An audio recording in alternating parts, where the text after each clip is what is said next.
शौर्यच्या वाढदिवसाला ना मी केक बनवला होता आणि तो कुठलाही प्रीमिक्स न वापरता घरच्या घरी जे काही इन्ग्रेडियंट्स असतात ना त्याच्यापासून केक बनवला होता। तो कसा बनवला ना ते मी आज सांगणार आहे। एका वाटीने 1.5 वाटी मी रवा घेतला आहे, 1 मिनिट मिक्सरमध्ये फाईन करून घेतला।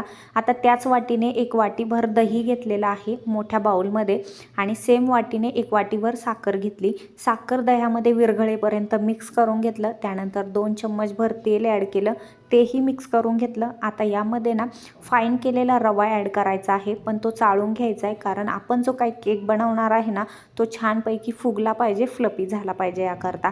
आता रवा यामध्ये ॲड केल्यानंतर मस्तपैकी मिक्स करून घेतलं आणि हे 10 मिनिटासाठी कवर करून ठेवायचं आहे। 10 मिनिटानंतर यामध्ये अदर इन्ग्रेडियंट्स ॲड करायचे आहेत।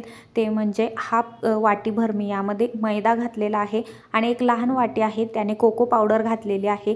आता पोहे खायचा जो काही चम्मच असतो ना त्याने हाफ चम्मचभर मी यामध्ये बेकिंग पावडर ॲड केलेली आहे आणि पाव चम्मच यामध्ये मी बेकिंग सोडा ॲड केलेला आहे। तो पण चाळणीने चाळून घ्यायचा आणि उद्देश तोच आहे की आपला केक चांगला फुगला पाहिजे याकरता।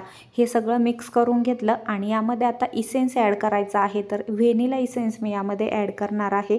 तर 1 चम्मचभर व्हॅनिला इसेन्स मी यामध्ये ॲड केला आहे आणि केक बनवण्यासाठी जशी काही कन्सिस्टन्सी पाहिजे ना ती कन्सिस्टन्सी येण्यासाठी यामध्ये दुधाचा वापर केलेला आहे मी। तर दूध अर्धी वाटीभर दूध मी ॲड केलं आहे। परत मिक्स करून घेतलं, कन्सिस्टन्सी बरोबर झाली आहे। आता जो काही कुकरचा डब्बा आहे ना त्याला मी तेल लावून घेतलं आणि खाली बटर पेपर असेल तर चांगलंच आहे, बटर पेपर वापरायचा।